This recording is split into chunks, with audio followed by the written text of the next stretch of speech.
The Beginning, an Old Testament Journey, episode 23. We have a lot to cover today, and we're going to focus on post-creation where Adam and Eve partake of the tree of good and evil. And I actually found some really interesting insights here today. So in Genesis chapter 3, a conversation ensues between the serpent, or the devil, and Eve. And this is how the conversation goes. We're starting in verse 1. Now the serpent was more subtle than any beast of the field, which the Lord God had made. And he said unto the woman, Yea, hath God said, Ye shall not eat of every tree of the garden? I'm going to stop here for just a moment.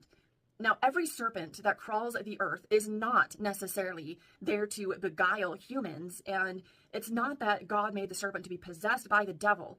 It's just that the devil did present himself as a serpent at this time.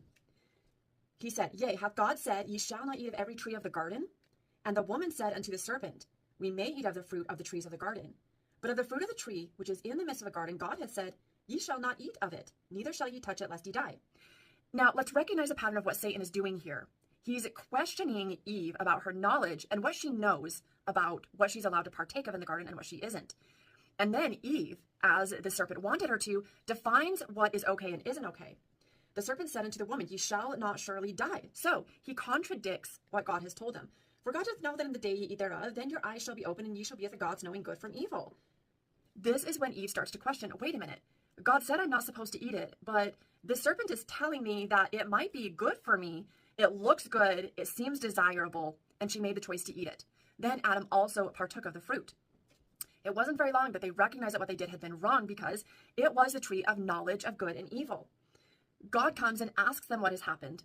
And through the verses 1 through 7, and then, 8 through 17, 18, 19, there is this conversation between God and Adam and Eve. Here's something that I want to point out. In verse 16, God says, Unto the woman, he said, I will greatly multiply thy sorrow and thy conception. In other words, Eve's pregnancies would be more difficult. In sorrow, thou shalt bring forth children, and thy desire shall be to thy husband, and he shall rule over thee. And unto Adam he said, Because thou hast hearkened unto the voice of thy wife, and hast eaten of the tree which I commanded thee, saying, Thou shalt not eat of it, cursed is the ground for thy sake, and sorrow shalt thou eat of it the days of thy life.